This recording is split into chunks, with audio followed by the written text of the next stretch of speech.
ಇವತ್ತು ಅವನು ಯಾವ ರೀತಿಯಲ್ಲಿ ನಿಮ್ಮನ್ನು ನಾಶ ಮಾಡಿದನೋ ಅದಕ್ಕೆ 2 ಪಟ್ಟು ಅವನು ನಾಶವಾಗಿರ್ತಾನೆ. ನಿಮ್ಮ ಶತ್ರುಗಳು ಯಾರು ಅಂತಲೂ ನಿಮಗೆ ಗೊತ್ತು. ಸೊ ಇವರು ಮಾಡ್ತಾ ಇರುವಂತಹ ತೊಂದರೆಗಳಿಂದ ನಿಮ್ಮ ಜೀವನ ಸಂಪೂರ್ಣ ನಾಶ ಆಗ್ತಾ ಇದೆ. ಮನೆ ಮಠದಲ್ಲಿ ಶಾಂತಿ ಇಲ್ದಿರಂಗಾಗಿದೆ ಇವರ ಒಂದು ಉಪಟಳಗಳಿಂದ. ಏನು ಮಾಡೋಕ್ಕೂ ನಮಗೆ ಮನಸ್ಸಿಗೆ ಒಂದು ರೀತಿಯಲ್ಲಿ ಉಲ್ಲಾಸನೇ ಇಲ್ಲ ಗುರುಗಳೇ. ಅಥವಾ ಸಮಾಜದಲ್ಲಿ ಅಥವಾ ಬಂಧು ಮಿತ್ರರಲ್ಲಿ ನಿಮ್ಮಲ್ಲೇ ತಂದಿಟ್ಟು ಜಗಳವನ್ನು ಆಡಿಸಿ ಅವಮಾನಗೊಳಿಸಿ ಸಂಬಂಧವನ್ನು ದೂರ ಮಾಡಿಸಿ ನಿಮಗೆ ಬರೀ ಒಂದು ರೀತಿಯಲ್ಲಿ ನೋವನ್ನು ಉಂಟು ಮಾಡಿ ನಿಮ್ಮ ವ್ಯವಸ್ಥೆಯನ್ನು ನಿಮ್ಮ ಚರಿತ್ರೆಯನ್ನು ಕೆಟ್ಟ ರೀತಿಯಲ್ಲಿ ಬಿಂಬಿಸಿ ಇವತ್ತು ಯಾರೂ ನಿಮಗೆ ಹತ್ತಿರ ಸುಳಿದೇ ಇರೋ ರೀತಿಯಲ್ಲಿ ಮಾಡಿರ್ತಕ್ಕಂತಹ ಕೆಟ್ಟ ಜನಗಳ ಮೇಲೆ ಮಾತ್ರ ಈ ಒಂದು ತಂತ್ರವನ್ನು ಮಾಡಬೇಕು ವೀಕ್ಷಕರೇ. ಈ ತಂತ್ರವನ್ನು ಮಾಡಿದ್ರೆ ನಿಮ್ಮ ಶತ್ರು ಎಷ್ಟೇ ಬಲಶಾಲಿಯಾಗಿದ್ದರೂ ಕೂಡ, ಎಷ್ಟೇ ಚಾಣಾಕ್ಷ ಆಗಿದ್ದರೂ, ಎಷ್ಟೇ ಬುದ್ಧಿವಂತ ಆಗಿದ್ದರೂ ಕೂಡ ಅವನು ನಿಮಗೆ ಮಣಿಲೇಬೇಕು. ನಮಸ್ತೆ ವೀಕ್ಷಕರೇ, ನಾನು ನಿಮ್ಮ ಮೈಸೂರಿನ ಶ್ರೀನಿವಾಸನ್. ವೀಕ್ಷಕರೇ, ಈ ಒಂದು ಸಂಚಿಕೆಯಲ್ಲಿ ಬಹಳ ವಿಶೇಷವಾದಂತಹ ಮಾಹಿತಿಯನ್ನು ಕೊಡ್ತಾ ಇದ್ದೀನಿ ವೀಕ್ಷಕರೇ. ಇವತ್ತು ನಿಮ್ಮ ಅಸಹಾಯಕತೆಯನ್ನು ಬಳಸಿಕೊಂಡು ನಾನಾ ವಿಧದಲ್ಲಿ ನಿಮಗೆ ತೊಂದರೆಗಳನ್ನು ಕೊಡ್ತಾ ಇರತಕ್ಕಂತಹ ನಿಮ್ಮ ಆತ್ಮೀಯ ಅಥವಾ ಸ್ನೇಹಿತ, ಬಂಧು ಬಳಗ ಅಥವಾ ಒಂದು ಕೊಲೀಗ್ ಯಾರೇ ಆಗಿರ್ಬೋದು, ಒಂದು ರೀತಿಯಾದಂತಹ ಶತ್ರುಗಳು ಅಂತ ಹೇಳ್ಬೋದು. ವಿಶೇಷವಾಗಿ ತುಂಬ ಬಲಡ್ಡರಾಗಿರ್ತಕ್ಕಂತಹ ಶತ್ರುಗಳು. ಇವತ್ತು ಅವರು ದೈಹಿಕವಾಗಿ, ಮಾನಸಿಕವಾಗಿ, ರಾಜಕೀಯವಾಗಿ, ವೃತ್ತಿಪರದಲ್ಲೂ ಕೂಡ ಸೊ ಸಮಾಜದಲ್ಲಿ ಎಲ್ಲದರಲ್ಲೂ ಬಹಳ ಬಲಿಷ್ಠರಾಗಿದ್ದಾರೆ. ನಮ್ಮ ಶತ್ರುಗಳು ನಮ್ಮ ಕಣ್ಣು ಮುಂದೆ ಮೆರೀತಾ ಇದ್ದಾರೆ. ಇವರ ಉಪಟಳಗಳಿಂದ ನಮ್ಮ ಜೀವನನೇ ನಾಶ ಆಗಿದೆ ನಮಗೆ. ಇಂಥವ್ರಿಗೆ ನಾನು ಏನಾದರೂ ಮಾಡಿ ತೊಂದರೆ ಅಂದರೆ ಅವರು ಕೊಟ್ಟಿರ್ತಕ್ಕಂಥ ತೊಂದರೆಗೆ ನಾನು ಅವ್ರನ್ನ ಒಂದು ರೀತಿಯಾದಂತಹ ಮಣಿಸ್ಬೇಕು. ನಾನು ಅವ್ರನ್ನ ಸಂಪೂರ್ಣವಾಗಿ ನಾಶ ಮಾಡಬೇಕು. ಇವತ್ತು ನಮ್ಮ ಕುಟುಂಬ ಬೀದಿಗೆ ಬಂದುಬಿಟ್ಟಿದೆ ಇಂಥವ್ರಿಂದ. ಇವತ್ತು ಇಂಥವ್ರು ಮಾಡಿರೋ ವ್ಯವಸ್ಥೆಗೆ ನಮ್ಮ ಎಲ್ಲ ವ್ಯವಸ್ಥೆ ನಾಶ ಆಗಿದೆ. ವ್ಯಾಪಾರ ವ್ಯವಹಾರ ನಾಶ ಆಗಿದೆ ಇವ್ರು ಮಾಡಿರೋದ್ರಿಂದ. ಈ ಶತ್ರುಗಳು ನಮಗೆ ಕೊಟ್ಟಿರೋ ತೊಂದರೆಗಳಿಂದಾಗಿ ಇವತ್ತು ನಮ್ಮ ಜೀವನದಲ್ಲಿ ಏಳಿಗೆನೇ ನಾವು ಕಾಣೋಕ್ಕಾಗ್ತಾ ಇಲ್ಲ. ಇವತ್ತಿಗೂ ಕೂಡ ಕಷ್ಟಪಡ್ತಾ ಇದ್ದೀವಿ. ಇವತ್ತು ನಮ್ಮ ಒಂದು ವ್ಯವಸ್ಥೆಗೆ ಬಂದು ನಮ್ಮ ಜೀವನದಲ್ಲಿ ಗೌರವ ನಾಶ ಮಾಡಿ, ನಮ್ಮ ಕುಟುಂಬ ನಾಶ ಮಾಡಿ, ನಮ್ಮ ಉದ್ಯೋಗ ಕಿತ್ಕೊಂಡು ಎಲ್ಲ ರೀತಿಯಲ್ಲೂ ತೊಂದರೆ ಕೊಡ್ತಾ ಇದ್ದಾರೆ. ಸೊ ಇಂಥವ್ರಿಗೆ ನಾನು ಏನಾದರೂ ಒಂದು ಮಾಡಬೇಕು ಅನ್ನುವಂಥದ್ದು ಸಹಜವಾಗಿ ಕೆಲವೊಂದು ರೀತಿಯಲ್ಲಿ. ಇವತ್ತು ನಿಮ್ಮ ಶತ್ರುಗಳು ಯಾರು ಅಂತಲೂ ನಿಮಗೆ ಗೊತ್ತು. ಸೊ ಇವರು ಮಾಡ್ತಾ ಇರುವಂತಹ ತೊಂದರೆಗಳಿಂದ ನಿಮ್ಮ ಜೀವನ ಸಂಪೂರ್ಣ ನಾಶ ಆಗ್ತಾ ಇದೆ. ನೀವು ಯಾರ ಜೊತೆ ಕ್ಲೋಸ್ ಆಗಂಗಿಲ್ಲ. ಅವ್ರುಗಳಿಗೆ ಆಲ್ರೆಡಿ ಒಂದಷ್ಟು ವಿಚಾರಗಳನ್ನು ಹೇಳಿ ಅವ್ರನ್ನ ನಿಮ್ಮಿಂದ ದೂರ ಮಾಡುವಂಥದ್ದು, ನಿಮಗೆ ನಾನಾ ಮೂಲಗಳಿಂದ ಅನುಕೂಲ ಆಗೋದನ್ನು ತಡೆಯುವಂಥದ್ದು, ಅಥವಾ ನಿಮಗೆ ತೊಂದರೆ ಕೊಡುವಂಥದ್ದು, ನಿಮ್ಮ ಬಗ್ಗೆ ಅಪಪ್ರಚಾರ ಮಾಡುವಂಥದ್ದು, ನಿಮ್ಮನ್ನು ಪದೇ ಪದೇ ನಿಂದಿಸುವಂಥದ್ದು. ನಿಮ್ಮ ಹಳ್ಳಿಗಳಲ್ಲಾಗ್ಬೋದು, ಊರಲ್ಲಾಗ್ಬೋದು, ವೃತ್ತಿ ಜೀವನದಲ್ಲಾಗ್ಬೋದು, ವ್ಯಾಪಾರ ವ್ಯವಹಾರದ ಕಡೆ ಆಗಿರ್ಬೋದು, ಸೊ ರಾಜಕೀಯ ವ್ಯವಸ್ಥೆ, ಈ ಎಲ್ಲ ವ್ಯವಸ್ಥೆಯ ವೃತ್ತಿರಂಗಗಳಲ್ಲೂ ಕೂಡ ನಿಮಗೆ ಸದಾ ತೊಂದರೆಯನ್ನು ಕೊಡ್ತಾ ಇರ್ತಕ್ಕಂಥದ್ದು. ಈ ತೊಂದರೆಗಳಿಂದ ನೀವು ಹೊರಬರೋಕ್ಕಾಗ್ತಾ ಇಲ್ಲ. ಇದಕ್ಕೆ ನೀವು ಅವ್ರ ಹತ್ರ ಬರೀ ಜಗಳನೇ ಆಗ್ತಾಯಿದೆ, ಫೇಸ್ ಮಾಡ್ತಾನೇ ಇದ್ದೀರಾ, ಬಟ್ ಆ ವ್ಯಕ್ತಿಗೆ ನೀವೇನೂ ಮಾಡೋಕ್ಕಾಗ್ತಾ ಇಲ್ಲ. ಸೊ ನಿಮ್ಮ ಮನಸ್ಸಲ್ಲಿ ಇವತ್ತು ಅಗಾಧವಾದಂತಹ ದ್ವೇಷ ಸೃಷ್ಟಿಯಾಗಿದೆ. ಇವತ್ತು ಒಂದು ಕುಟುಂಬ, ಸುಂದರವಾದ ಕುಟುಂಬ ನಾಶ ಮಾಡಿಬಿಟ್ಟಿದ್ದಾರೆ ಅವರು. ಸೊ ಇವತ್ತು ನೀವು ಚೆನ್ನಾಗಿದ್ದಂಥವ್ರು ಬೀದಿಗೆ ಬರಲಿಕ್ಕೆ ಕಾರಣವಾಗಿರ್ತಕ್ಕಂಥವ್ರು. ಸೊ ಇವತ್ತು ನೀವು ಸಮೃದ್ಧಿಯಾಗಿ ಹೋಗ್ತಾ ಇದ್ದಂತಹ ನಿಮ್ಮ ವ್ಯಾಪಾರ ವ್ಯವಹಾರ ನಾಶ ಮಾಡಿ ಇವತ್ತು ನೀವು 4 ಜನಕ್ಕೆ ಕೊಡ್ತಕ್ಕಂಥ ವ್ಯಕ್ತಿಗಳು ಇವತ್ತು ನೀವು ಮತ್ತೊಬ್ಬರ ಹತ್ರ ಪಡ್ಕೊಳ್ಳೋ ಥರ ಮಾಡಿಬಿಟ್ಟಿದ್ದಾರೆ. ಸೊ ಮನೆ ಮಠದಲ್ಲಿ ಶಾಂತಿ ಇಲ್ದಿರಂಗಾಗಿದೆ ಇವರ ಒಂದು ಉಪಟಳಗಳಿಂದ.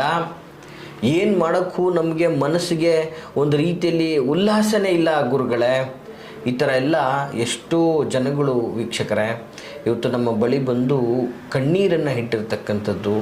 ಸೊ ಇಂಥವರ ಪರವಾಗಿ ಇವತ್ತು ಅಂತಹ ಶತ್ರುಗಳಿಗೆ ಒಂದು ಸುಲಭವಾದ ರೀತಿಯಲ್ಲಿ ಏನಾದರೂ ಒಂದು ಮಾಡುವಂತಹ ತಂತ್ರಗಳನ್ನು ಈ ಒಂದು ಕಾರ್ಯಕ್ರಮದ ಮೂಲಕ ತಿಳಿಸಿ ಗುರುಗಳೇ ಅನ್ನುವಂತಹ ಬಹಳ ಜನಗಳ ಈ ಒಂದು ಪ್ರಶ್ನೆಗೆ ಇವತ್ತಿನ ದಿನ ನಾನು ಅದ್ಭುತವಾದಂತಹ ಒಂದು ತಂತ್ರವನ್ನು ತೆಗೆದುಕೊಂಡು ಬಂದಿದ್ದೀನಿ ವೀಕ್ಷಕರೇ. ಬಹಳ ಅದ್ಭುತವಾದಂತಹ ತಂತ್ರ. ಈ ತಂತ್ರವನ್ನು ಮಾಡಿದ್ರೆ ನಿಮ್ಮ ಶತ್ರು ಎಷ್ಟೇ ಬಲಶಾಲಿಯಾಗಿದ್ದರೂ ಕೂಡ, ಎಷ್ಟೇ ಚಾಣಾಕ್ಷ ಆಗಿದ್ದರೂ, ಎಷ್ಟೇ ಬುದ್ಧಿವಂತ ಆಗಿದ್ದರೂ ಕೂಡ ಅವನು ನಿಮಗೆ ಮಣಿಲೇಬೇಕು. ಜೊತೆಗೆ ಅವನ ನಾಶ ಖಂಡಿತ. ಇವತ್ತು ಅವನು ಯಾವ ರೀತಿಯಲ್ಲಿ ನಿಮ್ಮನ್ನು ನಾಶ ಮಾಡಿದನೋ ಅದಕ್ಕೆ 2 ಪಟ್ಟು ಅವನು ನಾಶವಾಗಿರ್ತಾನೆ ವೀಕ್ಷಕರೇ. ಹಾಗಂತ ಹೇಳಿ ಸುಮ್ಮನೆ ಯಾರ ಮೇಲೂ ಮಾಡುವಂತಹ ತಂತ್ರ ಅಲ್ಲ ಇದು. ಪ್ರಾಮಾಣಿಕವಾಗಿ ಅವ್ರುಗಳಿಂದ ನಿಮಗೆ ತೊಂದರೆ ಆಗಿ ನೀವು ಚೆನ್ನಾಗಿದ್ದಂಥ ವ್ಯವಸ್ಥೆನ ನಾಶ ಮಾಡಿ ನಿಮ್ಮ ವ್ಯಾಪಾರ ವ್ಯವಹಾರದಲ್ಲಿ ತೊಂದರೆ ಕೊಟ್ಟಿದ್ದು, ಅಥವಾ ನಿಮ್ಮ ಉದ್ಯೋಗದಲ್ಲಿ ನಿಮಗೆ ತೊಂದರೆ ಕೊಟ್ಟಿದ್ದು, ಅಥವಾ ನಿಮಗೆ ಸಾಮಾಜಿಕ ಪಿಡುಗುಗಳಿಂದ ತೊಂದರೆ ಕೊಟ್ಟಿದ್ದು, ಅಥವಾ ನಿಮ್ಮ ಅಕ್ಕಪಕ್ಕದ ಕುಟುಂಬ ವರ್ಗದಿಂದ ತೊಂದರೆ ಕೊಟ್ಟಿದ್ದು, ಅಥವಾ ಸಮಾಜದಲ್ಲಿ ಅಥವಾ ಬಂಧು ಮಿತ್ರರಲ್ಲಿ ನಿಮ್ಮಲ್ಲೇ ತಂದಿಟ್ಟು ಜಗಳವನ್ನು ಆಡಿಸಿ ಅವಮಾನಗೊಳಿಸಿ ಸಂಬಂಧವನ್ನು ದೂರ ಮಾಡಿಸಿ ನಿಮಗೆ ಬರೀ ಒಂದು ರೀತಿಯಲ್ಲಿ ನೋವನ್ನು ಉಂಟು ಮಾಡಿ ನಿಮ್ಮ ವ್ಯವಸ್ಥೆಯನ್ನು, ನಿಮ್ಮ ಚರಿತ್ರೆಯನ್ನು ಕೆಟ್ಟ ರೀತಿಯಲ್ಲಿ ಬಿಂಬಿಸಿ ಇವತ್ತು ಯಾರೂ ನಿಮಗೆ ಹತ್ತಿರ ಸುಳಿದೇ ಇರೋ ರೀತಿಯಲ್ಲಿ ಮಾಡಿರ್ತಕ್ಕಂತಹ ಕೆಟ್ಟ ಜನಗಳ ಮೇಲೆ ಮಾತ್ರ ಈ ಒಂದು ತಂತ್ರವನ್ನು ಮಾಡಬೇಕು ವೀಕ್ಷಕರೇ. ಅಂಥವ್ರು ಮಾತ್ರ ನಿಮಗೆ ಶತ್ರುಗಳಾಗಿರ್ತಾರೆ. ಇವತ್ತು ಶತ್ರುತ್ವ ಎಲ್ಲ ವಿಧದಲ್ಲೂ ಆಗಿರುತ್ತೆ ಸಹಜವಾಗಿ. ಉದ್ಯೋಗ, ವ್ಯವಸ್ಥೆ, ಬಿಸ್ನೆಸ್ಸು ಎಲ್ಲ ವರ್ಗದಲ್ಲೂ ಆಗಿರ್ತದೆ. ಇಂತಹ ಆ ವ್ಯವಸ್ಥೆಯಲ್ಲಿ ಆಗಿರ್ತಕ್ಕಂತಹ ಒಂದು ತೊಂದರೆಗಳನ್ನು ಅಂತಹ ಶತ್ರುಗಳಿಗೆ ಈ ಒಂದು ತಂತ್ರದಿಂದ ಅದ್ಭುತ ಪಾಠವನ್ನು ಕಲಿಸ್ಬೋದು ವೀಕ್ಷಕರೇ. ಬಹಳ ಸುಲಭವಾದಂತಹ ಒಂದು ತಂತ್ರ ಪ್ರಯೋಗ ಆಗಿರುತ್ತದೆ. ಈ ಒಂದು ತಂತ್ರ ಪ್ರಯೋಗವನ್ನು ಮಾಡುವುದರಿಂದ ಮಾತ್ರ ಶತ್ರುಗಳನ್ನು ನಾಶ ಮಾಡ್ಬೋದು. ನೋಡಿ, ಇವತ್ತು ಈ ಶತ್ರುಗಳನ್ನು ನಾಶ ಮಾಡಲಿಕ್ಕೆ ನಾನು ಈ ಹಿಂದೆನೂ ಕೂಡ ಭಾಳಷ್ಟು ಕಾರ್ಯಕ್ರಮಗಳನ್ನು ಮಾಡಿದ್ದೀನಿ. ಬಟ್ ಅದು ಎಲ್ಲದಕ್ಕೂ ಭಿನ್ನವಾದಂತಹ ಒಂದು ವಿಶೇಷ ಕಾರ್ಯಕ್ರಮಗಳನ್ನು ನಾನು ನಿಮಗೆ ಇವತ್ತಿನ ದಿನ ತಿಳಿಸ್ತಾ ಇದ್ದೇನೆ. ಯಾಕಂದರೆ ಇವತ್ತು ಈ ಒಂದು ಶತ್ರುವಿನ ನಾಶಕ್ಕೆ ಮಾಡ್ತಾ ಇರತಕ್ಕಂಥ ತಂತ್ರ ಬಹಳ ಶ್ರೇಷ್ಠವಾಗಿರುವಂಥದ್ದು. ಈ ಒಂದು ತಂತ್ರವನ್ನು ನೀವು ಮಾಡಬೇಕಾದ್ರೆ ದಯಮಾಡಿ ಎಷ್ಟು ಶ್ರದ್ಧಾ ಭಕ್ತಿ ನಂಬಿಕೆಯಿಂದ ಮಾಡ್ತಿರೋ ಅಷ್ಟು ನಿಮಗೆ ಒಳ್ಳೆಯದನ್ನು ತರುವಂಥದ್ದು. ಇವತ್ತು ನಿಮ್ಮ ಶತ್ರು ನಿಮ್ಮ ಮೇಲೆ ಏನೋ ಒಂದು ಪ್ಲ್ಯಾನ್ ಮಾಡಿದ್ದಾನೆ ಅಂತಂದರೆ ಅದೇನೋ ಸಣ್ಣ ಪುಟ್ಟ ರೀತಿಯಲ್ಲಿ ಇರೋದಿಲ್ಲ. ನಿಮಗೇನೋ ಒಳ್ಳೇದು ಮಾಡಬೇಕು ಅನ್ನುವಂತಹ ವಿಚಾರನೂ ಇರೋದಿಲ್ಲ. ಇವತ್ತು ನೀವು ನಾಶ ಆಗಬೇಕು, ನೀವು ಸಂಪೂರ್ಣವಾಗಿ ತೊಂದರೆಗೆ ಗುರಿಯಾಗಬೇಕು, ಸಂಕಷ್ಟದಲ್ಲಿ ನೀವು ಬದುಕಬೇಕು, ಮತ್ತು ಅವ್ರ ಹತ್ರನೇ ಕೈ ಚಾಚಬೇಕು, ಅವ್ರಿಗೆ ಆಳಾಗಿ ಬದುಕಬೇಕನ್ನೋದೇ ಅವರ ಒಂದು ಮೂಲ ಉದ್ದೇಶ ಆಗಿರ್ತದೆ. ಇಂತಹ ಕೆಟ್ಟ ಶತ್ರುಗಳನ್ನು ಸಂಪೂರ್ಣವಾಗಿ ಸದೆಬಡಿದು ಅವ್ರಗಳ ಅಹಂಕಾರವನ್ನು ಅಟ್ಟಡಿಸಿ ಅವರಲ್ಲಿ ಮಾನವತ್ವವನ್ನು ಸೃಷ್ಟಿಸುವಂತಹ ಒಂದು ತಂತ್ರ ಅಂತ ಹೇಳಿದ್ರು ಕೂಡ ತಪ್ಪಾಗಲಿಕ್ಕಿಲ್ಲ. ಜೊತೆಗೆ ಅವ್ರು ಸಂಪೂರ್ಣ ನಾಶ ಆಗಬೇಕು. ಯಾಕಂದರೆ ಅಂತಹ ಕೆಟ್ಟುಳಗಳು ಪ್ರಪಂಚದಲ್ಲಿ ನಿಜವಾಗಿಯೂ ಅಂದರೆ ಇವತ್ತಿನ ವ್ಯವಸ್ಥೆಯಲ್ಲಿ ಇರಬಾರ್ದು. ಅಮಾಯಕರ ರಕ್ತ ಹೀರುವಂತಹ ವ್ಯವಸ್ಥೆ, ಸುಂದರವಾದ ಕುಟುಂಬ ನಾಶ ಮಾಡುವಂತಹ ಜನಗಳು, ಅಂಥವರ ಮೇಲೆ ಈ ಒಂದು ತಂತ್ರಗಳನ್ನು ಮಾಡಬೇಕು ವೀಕ್ಷಕರೇ. ಅದನ್ನು ಹೊರತು ಸುಮ್ಮನೆ ನಿಮಗೆ ತಿಳಿದ ಹಾಗೆ ಯಾರಿಗೋ ಏನೋ ನೀವು ಕೆಟ್ಟದ್ದು ಮಾಡಬೇಕು ಅನ್ನೋ ಉದ್ದೇಶದಿಂದ ಮಾಡಬೇಡಿ. ನಿಮಗೆ ಅವರಿಂದ ಕೆಟ್ಟದ್ದಾಗಿದ್ದರೆ ಮಾತ್ರ ಅಂಥವರ ಒಂದು ವಿರುದ್ಧ ಈ ಒಂದು ತಂತ್ರವನ್ನು ಮಾಡಿ ಅಂತ ಹೇಳ್ತಾ ಆ ತಂತ್ರ ಸ್ವರೂಪವನ್ನು ನಾನು ನಿಮಗೆ ತಿಳಿಸ್ಕೊಡ್ತಾ ಇದ್ದೀನಿ ವೀಕ್ಷಕರೇ. ಬಹಳ ಸುಲಭವಾದಂತಹ ತಂತ್ರ ನೋಡಿ. ವಿಶೇಷವಾಗಿ ಈ ತಂತ್ರಕ್ಕೆ ಒಂದು ವಿಶಿಷ್ಟವಾದಂತಹ ಮಂತ್ರ ಇದೆ. ಫಸ್ಟು ಈ ಮಂತ್ರವನ್ನು ನೀವು ಒಂದು ಹಕ್ಕಿಯ ರಕ್ತ ಅಂದರೆ ಸಾಮಾನ್ಯವಾಗಿ ಇವತ್ತಿನ ದಿನ ನೀವು ಈ ಕೋಳಿಯು ಸಹ ಒಂದು ಹಕ್ಕಿ ಆಗ್ತದೆ, ಅರ್ಥ ಆಯ್ತಾ? ಈ ಥರದ ಒಂದು ಕೋಳಿಯ ರಕ್ತ ಆಗ್ಬೋದು, ಅಥವಾ ಈ ಗೌಜಲಕ್ಕಿಯ ರಕ್ತ ಆಗ್ಬೋದು, ಅಥವಾ ಪಾರಿವಾಳದ ರಕ್ತ ಆಗ್ಬೋದು. ಇವೆಲ್ಲವೂ ಕೂಡ ಒಂದು ಹಕ್ಕಿಯ ಒಂದು ಜಾತಿಗೆ ಸೇರುವಂತಹದ್ದಾಗಿರ್ತದೆ.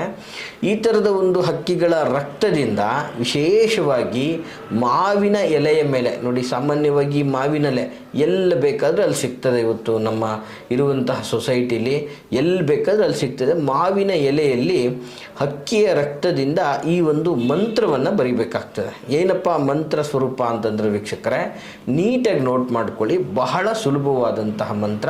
ಒಂದು ಸಲ ಇದನ್ನು ಬರೆದ್ರೆ ಸಾಕು.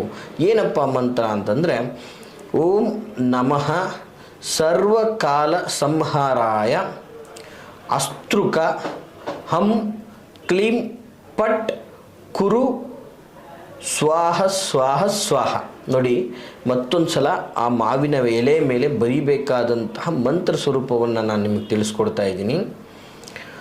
ಓಂ ನಮಃ ಸರ್ವಕಾಲ ಸಂಹಾರಾಯ ಅಸ್ತೃಕ ಹಂ ಕ್ಲೀಂ ಫಟ್ ಕುರು ಸ್ವಾಹ ಸ್ವಾಹ ಸ್ವಾಹ.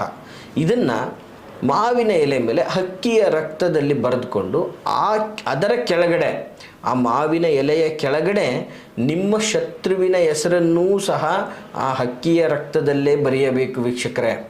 ನೋಡಿ, ಬಹಳ ವಿಶೇಷವಾಗಿ ಇದನ್ನು ನೀವು ಸೂಕ್ಷ್ಮವಾಗಿ ನೋಟ್ ಮಾಡ್ಕೊಳ್ಳಿ. ಹಕ್ಕಿಯ ರಕ್ತದಲ್ಲೇ ಆ ಒಂದು ಶತ್ರುವಿನ ಹೆಸರನ್ನು ಸಹ ಬರೆದು, ಈ ಬರೆದ ನಂತರ ಬಟ್ಟೆಯಲ್ಲಿ ಇದನ್ನು ಗಂಟು ಕಟ್ಟಬೇಕು ವೀಕ್ಷಕರೇ. ಯಾವುದಾದ್ರು ಒಂದು ಬಟ್ಟೆಯಲ್ಲಿ ಗಂಟು ಕಟ್ಟಬೇಕು, ಅಥವಾ ಒಂದು ಚಿಕ್ಕ ಚೀಲದ ಥರ ಮಾಡಿ ಈ ಒಂದು ಎಲೆಯನ್ನು ಸಂಪೂರ್ಣವಾಗಿ ಅದರಲ್ಲಿ ಹಾಕಿ ಆ ಚೀಲದ ಬಾಯನ್ನು ಸಂಪೂರ್ಣವಾಗಿ ಹೊಲಿದು ಬಿಡಬೇಕು. ಆ ಥರ ಬೇಕಾದರೂ ನೀವು ಮಾಡ್ಕೋಬೋದು ವೀಕ್ಷಕರೇ. ಆ ರೀತಿಯಲ್ಲಿ ಮಾಡಿದಂತಹ ಒಂದು ಗಂಟು ಅಥವಾ ಒಂದು ಚೀಲವನ್ನು ನಿಮ್ಮ ಶತ್ರುವಿನ ಮನೆಯ ಮುಂದೆ ಅಥವಾ ಮನೆಯ ಅಕ್ಕಪಕ್ಕ ಅಥವಾ ಮನೆಯ ಅಂಗಳದಲ್ಲಿ ಅದನ್ನು ಸಂಪೂರ್ಣವಾಗಿ ಹೂಳಬೇಕು ವೀಕ್ಷಕರೇ. ಅದನ್ನು ಸಂಪೂರ್ಣವಾಗಿ ಹೂಳಬೇಕಾದ್ರೆ ಏನು ಮಾಡಬೇಕು, ಬೇವಿನ ಎಲೆಯ ಸಮೇತ ಹೂಳಬೇಕು. ಸ್ವಲ್ಪ ಬೇವಿನ ಎಲೆಯನ್ನು ತಗೋಬೇಕು. ಆ ಸ್ವಲ್ಪ ಬೇವಿನ ಎಲೆಯನ್ನು ತಗೊಂಡು ಸಂಪೂರ್ಣವಾಗಿ ಹೂಳಬೇಕು. ಹೂಳಿದ ನಂತರ ಅದಕ್ಕೆ 7 ಮೊಳೆಗಳನ್ನು ಹೊಡಿಬೇಕು ವೀಕ್ಷಕರೇ. ದಯವಿಟ್ಟು ಅರ್ಥ ಮಾಡ್ಕೊಳ್ಳಿ, 7 ಮೊಳೆಗಳನ್ನು ಹೊಡಿಬೇಕು. ಹೊಡೆದು ನಂತರ ಅದನ್ನು ಸಂಪೂರ್ಣವಾಗಿ ಮುಚ್ಚಿ ನೀವು ನಿಮ್ಮ ಮನೆಗೆ ತೆರಳುವಂಥವರಾಗಬೇಕು ವೀಕ್ಷಕರೇ. ನೀವು ಇದನ್ನು ಸಂಪೂರ್ಣವಾಗಿ ಮೊಳೆ ಹೊಡೆದ ನಂತರ ಶತ್ರುವಿನ ಹೆಸರನ್ನು ನೆನೆಸ್ಕೊಂಡು ನೀವು ನಿಮ್ಮ ಮನೆಗೆ ಬಂದು ವಿಶೇಷವಾಗಿ 21 ದಿನಗಳ ಕಾಲ ನಿಮ್ಮ ಮನೆಯಲ್ಲೇ ವೀಕ್ಷಕರೇ ಅದನ್ನೆಲ್ಲ ಮಾಡಿಬಿಟ್ಟು ಬಂದಮೇಲೆ 21 ದಿನಗಳ ಕಾಲ ನಿಮ್ಮ ಮನೆಯಲ್ಲೇ ಶತ್ರುವಿನ ಮನಸ್ಸನ್ನು, ಅಂದರೆ ಶತ್ರುವಿನ ಆಕಾರ ವಿಕಾರ ವ್ಯವಸ್ಥೆಯನ್ನು ನೆನೆಸ್ಕೊಂಡು, ಶತ್ರುವನ್ನು ಸಹ ನೆನೆಸ್ಕೊಂಡು ನಿಮ್ಮ ಮನಸ್ಸಲ್ಲೇ ಸಂಕಲ್ಪ ಮಾಡಿ ಅವನಿಗೆ ಏನು ಆಗಬೇಕು ಅನ್ನುವಂಥದ್ದನ್ನು ಸಂಕಲ್ಪ ಮಾಡಿಕೊಂಡು 21 ದಿನ ಈ ಒಂದು ಮಂತ್ರವನ್ನು ನಿಮ್ಮ ಶಕ್ತಿ ಅನುಸಾರ ಪಠನೆಯನ್ನು ಮಾಡಬೇಕು. ಅಥವಾ ಒಂದು 11 ಸಾರಿ ಪಠನೆ ಮಾಡಿದ್ರೂ ಸಾಕು. ದಿನಕ್ಕೆ 11 ಸಾರಿ 21 ದಿನ ಪಠನೆ ಮಾಡಿದ್ರೂ ಸಾಕು. ಏನಪ್ಪ ಆ ಒಂದು ಮಂತ್ರ ಸ್ವರೂಪ ಅಂತಂದರೆ, ಓಂ ನಮಃ ಸರ್ವಕಾಲ ಸಂಹಾರಾಯ ಶತ್ರುನಾಶಂ ಕುರು ಕುರು ಸ್ವಾಹ ಸರ್ವನಾಶಾಯ ನಾಶಾಯ. ಇಷ್ಟೇ ವೀಕ್ಷಕರೇ. ನೋಡಿ, ಮತ್ತೊಂದು ಸಲ ಹೇಳ್ತಾ ಇದ್ದೀನಿ. ಓಂ ನಮಃ ಸರ್ವಕಾಲ ಸಂಹಾರಾಯ ಶತ್ರುನಾಶಂ ಕುರು ಕುರು ಸ್ವಾಹ ಸರ್ವನಾಶ ನಾಶಾಯ. ಅಷ್ಟೇ ವೀಕ್ಷಕರೇ. ಇದನ್ನು 11 ಸಾರಿ ಜಪಿಸುತ್ತಾ ಹೀಗೆ ಮಾಡಿದ್ರೆ ಸಾಕು ವೀಕ್ಷಕರೇ. ನಿಮ್ಮ ಶತ್ರುಗಳು ನಾಶವಾಗುವುದು ಖಂಡಿತ. ನಿಮ್ಮ ಕಣ್ಣು ಮುಂದೆ ಇರಲ್ಲ, ಅಥವಾ ಊರು ಬಿಟ್ಟೇ ಹೋಗ್ಬಿಡ್ತಾರೆ, ಏನಾದರೂ ಅನ್ನೋದು ನಿಮಗೆ ಗೊತ್ತಾಗಲ್ಲ. ಈ ಥರದ ಒಂದು ವ್ಯವಸ್ಥೆ ಶತ್ರುಗಳಿಗೆ ಒಂದು ಪಾಠ ಕಲಿಸ್ಬೇಕು ಅಂದರೆ ಈ ಒಂದು ವರ್ಗದಲ್ಲಿ ಮಾಡಿ, ಶ್ರದ್ಧಾಪೂರ್ವಕವಾಗಿ ಭಕ್ತಿಯಿಂದ ಈ ಒಂದು ತಂತ್ರವನ್ನು ಮಾಡಿ ಅದ್ಭುತವಾದ ರಿಸಲ್ಟ್ ನಿಮಗೆ ಸಿಗುವಂಥದ್ದಾಗ್ತದೆ ವೀಕ್ಷಕರೇ. ಯಾವುದೇ ದುಷ್ಟ ಕಾರ್ಯಕ್ಕೆ ಇದನ್ನು ಬಳಸಬೇಡಿ ಅಂತ ನಾನು ನಿಮ್ಮಲ್ಲಿ ಕೇಳ್ಕೊಳ್ತಾ, ಈ ಮಾಹಿತಿ ತಮಗೆ ಇಷ್ಟವಾಗಿದ್ದರೆ ಲೈಕ್ ಮಾಡಿ. ಹಾಗೆ ಯಾರೆಲ್ಲ ಅನಿರೀಕ್ಷಿತವಾಗಿ ಅನ್ಯಾಯಕ್ಕೊಳಗಾಗಿ, ದೌರ್ಜನ್ಯಕ್ಕೊಳಗಾಗಿ, ಶತ್ರುಗಳ ಒಂದು ಕುಪ್ರಭಾವಕ್ಕೆ ಒಳಗಾಗಿ ನೋವನ್ನು ಅನುಭವಿಸ್ತಾ ಇದ್ದರೆ ಅಂಥವ್ರಿಗೆ ತಪ್ಪದೇ ಈ ಒಂದು ವಿಡಿಯೋವನ್ನು ಶೇರ್ ಮಾಡಿ ಅಂತ ಹೇಳ್ತಾ, ನಾವಿರುವಂತಹ ವಿಳಾಸ ಮೈಸೂರಿನ ವಿಜಯನಗರ 2ನೇ ಹಂತ KD ಸರ್ಕಲಲ್ಲಿ ನಮ್ಮ ಕಚೇರಿ ಸಹ ಲಭ್ಯ ಇರುವಂಥದ್ದು. ತಾವು ನೇರವಾಗಿ ನಮ್ಮನ್ನು ಮೀಟ್ ಮಾಡಬೇಕು. ನಿಮ್ಮ ಒಂದು ವಿಶೇಷವಾದ ವಿಚಾರಗಳನ್ನು ಮುಕ್ತವಾಗಿ ಸಮಾಲೋಚನೆಯನ್ನು ಮಾಡಿಕೊಂಡು ಬಗೆಹರಿಸ್ಕೊಳ್ಬೇಕು ಅನ್ನುವಂಥದ್ದಾಗಿದ್ದರೆ ವಿಡಿಯೋದಲ್ಲಿ ಕಾಣುವಂತಹ ಸಂಖ್ಯೆಗೆ ಕರೆ ಮಾಡಿ ಅಂತ ಹೇಳ್ತಾ, ಎಲ್ರಿಗೂ ಶುಭವಾಗಲಿ. ನಮಸ್ಕಾರ.